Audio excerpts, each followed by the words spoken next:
बस टीचर है।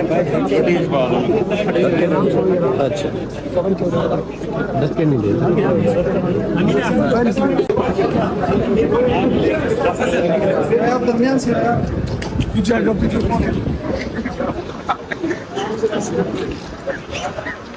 आराम से आराम से